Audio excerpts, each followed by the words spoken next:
Municipal chairman వరకు కావచ్చు, అన్ని ఎన్నికల్లో కూడా 22 ఏళ్ళుగా మేమే గెలుచుకునే చరిత్ర ఉంది ఇక్కడ. వార్డు మెంబర్, సర్పంచ్, ఎంపీటీసీ మనం గెలవకుండా ఎమ్మెల్యేలు గెలవడానికి కానీ ఎంపీలు గెలవడానికి కానీ అంత ఈజీగా ఉండదు. జనరల్ గ్రామాలలో నేరుగా సంబంధం ఉండేది వార్డు మెంబర్కి, సర్పంచ్కి, ఎంపీటీసీకి తప్ప నేరుగా ప్రజలకి ఎమ్మెల్యేకి సంబంధం ఉండదు. కాబట్టి అతి కీలకమైన ఎన్నికలు కాబట్టి ఇవాళ మాలాంటి వాళ్ళం 25 ఏళ్ళుగా క్షేత్రంలో ఉన్న వాళ్ళం కాబట్టి ఇవాళ కింద జరిగే ఎన్నికల్లో కూడా నాలాంటి వారిని పూర్తి స్థాయిగా వాళ్ళకు అండగా ఉండి గెలిపిస్తానైతే మాటిచ్చిన్నో ప్రజల ఆశీర్వాదంతో ఈసారి కూడా గెలిపించేటువంటి ప్రయత్నం చేస్తామని చెప్పి మా వాళ్ళకు హామీ ఇచ్చినాం. రేపు కమలాపూర్లో నామినేషన్లు చివరి రోజు. నామినేషన్ల విత్డ్రా పూర్తయిన తర్వాత ఖచ్చితంగా గ్రామాలలో ప్రజలకు అప్పీల్ చేసుకొని మా వాళ్ళని గెలిపించండి, మీ ఆశీర్వాదంతో మళ్ళీ మీకు సేవ చేసే భాగ్యం కల్పించమని చెప్పి నేనే స్వయంగా కోరే ఆస్కారం ఉంటుంది. కాబట్టి ఇవాళ హుజురాబాద్ ప్రజానీకానికి నేను వినమ్రంగా విజ్ఞప్తి చేస్తున్నా, ఇండిపెండెంట్గా అయినా, గుర్తులు లేకపోయినా, పార్టీ బీఫామ్ లేకపోయినా, నోట్లో నాలుకలాగా ఉండి మీ మధ్యలో ఉండి మీకు సేవ చేసిన అభ్యర్థుల్ని గెలిపించాలని చెప్పి నేను విజ్ఞప్తి చేస్తున్నా. మేము మా అభ్యర్థులు కూడా వాళ్ళు మెచ్చిన, వాళ్ళు నచ్చిన అభ్యర్థుల్ని ఇక మాకు వీళ్ళనే పెట్టాలి, వాళ్ళనే పెట్టాలి కాకుండా సాధ్యమైనంత మేరకి ప్రజలు ప్రపోజ్ చేసినటువంటి వాళ్ళనే మేము పెడతాం కాబట్టి గెలిపించాలని చెప్పి నేను విజ్ఞప్తి చేస్తున్నా. ఈ 10-12 రోజులు పార్లమెంట్ సమావేశాలు డిసెంబర్ 1వ తారీఖు నుంచి ఉన్నాయి కాబట్టి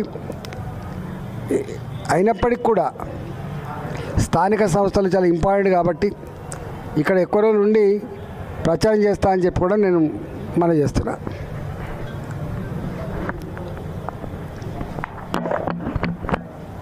ఓకేనా?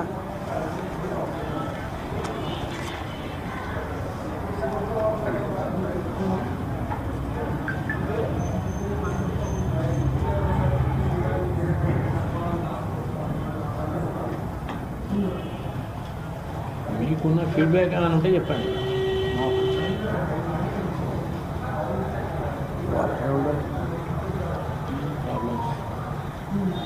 మంచి ఎన్నికలు కింద ఏమున్నాయి చెప్తుగా కొద్దిగా ఎక్కువ రోజులు ఉండి చేస్తాను, తప్పకుండా ఉండి చేస్తాను. మా కోసం 20 రోజులు, 30 రోజులు, 40 రోజులు పనిచేస్తారు. ఎమ్మెల్యే ఎన్నికలప్పుడు, ఎంపీ ఎన్నికలప్పుడు కార్యకర్తలు 40-50 రోజుల పాటు పనిచేస్తారు. మరి వాళ్ళ క్షేత్రం గ్రామం అయినప్పుడు వాళ్ళ ఎన్నికలకు కూడా మా బాధ్యత కదా. మావి మాత్రం మీరు చూసుకొని పోతాం, మీరు చూసుకోమంటట్టు ఉండదు కదా. కొంతమంది ఈ పార్టీ లేదు కదా, గుర్తులు లేవు కదా అని అంటారు. కానీ గుర్తులు లేకపోయినా, పార్టీ లేకపోయినా కొంచెం కాంట్రవర్సీ లేని దగ్గర ఖచ్చితంగా ఈ అభ్యర్థులు గెలిపించమని చెప్పచ్చు.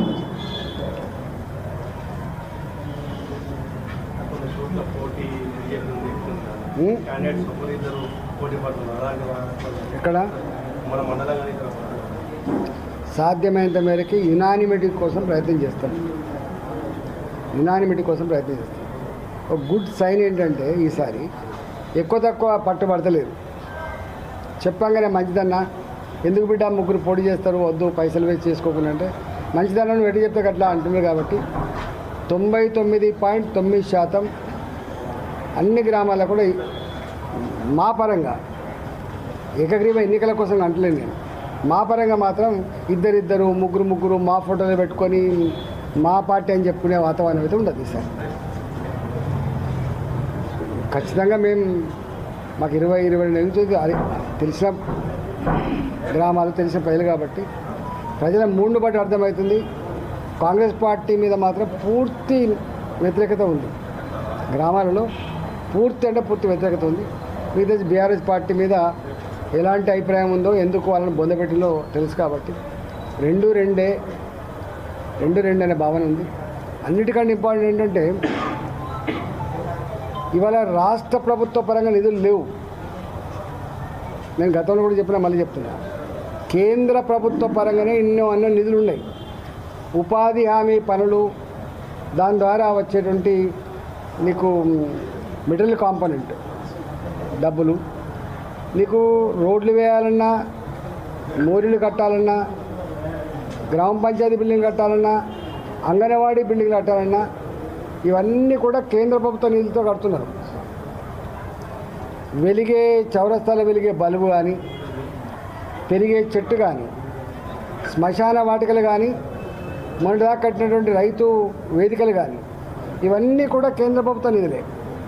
ఒక్క మాటలో చెప్పాలంటే స్థానిక సంస్థలలో, మరీ ముఖ్యంగా గ్రామ పంచాయతీలలో కాంగ్రెస్ పార్టీ గెలిచినా రూపాయి వచ్చేయలేదు, బీఆర్ఎస్ పార్టీకి అయితే ఆయనతో కూడా ఏం లేదు. కాబట్టి ఏమన్నా భారతీయ జనతా పార్టీ బలపరిచిన అభ్యర్థులకి గెలిస్తే తప్పకుండా ఇవన్నీ వచ్చే ఆస్కారం ఉంటుంది. కాబట్టి ప్రజలు ఆలోచిస్తున్నారు. కేంద్ర నిధులే తప్ప రాష్ట్ర నిధులు లేవు అనేటువంటిది అర్థమైంది. కేసీఆర్ ఆనాడు వచ్చిన కేంద్ర నిధులు కూడా నేరుగా గ్రామ పంచాయతీలకు ఇవ్వకుండా కరెంటు బిల్లు కట్టింగ్ పేరిట, లేకపోతే జీతభత్యాలు పెట్టి ఇచ్చిండ్రు. గ్రామ పంచాయతీలకు దివాలు తీసినాయి. వాళ్ళు అదే పని చేసిండ్రు, మళ్ళీ వీళ్ళు ఇదే పని చేస్తున్నారు. ఇవాళ రూపాయి లేదు, మీకు తెలుసు. అందువల్ల ప్రజలు ఆలోచించాలి ఏంటంటే, మళ్ళీ చౌరస్తాలో బల్బులు వెలగాలన్నా, సిమెంట్ రోడ్లు వేయాలన్నా, మురికి కాలువలు కట్టాలన్నా, గ్రామ పంచాయతీ అంగన్వాడీ బిల్డింగ్లు మళ్ళీ కట్టడం మొదలు పెట్టాలన్నా, డీజిల్ ట్రాక్టర్లు డీజిల్ కూడా లేదు, గ్రామ పంచాయతీ సిబ్బంది జీతాలు కూడా లేవు. కాబట్టి ఇవన్నీ రావాలంటే తప్పకుండా బీజేపీ మాత్రమే పనిచేయాలి, కేంద్ర ప్రభుత్వ సపోర్ట్తో మాత్రమే జరుగుతుంది.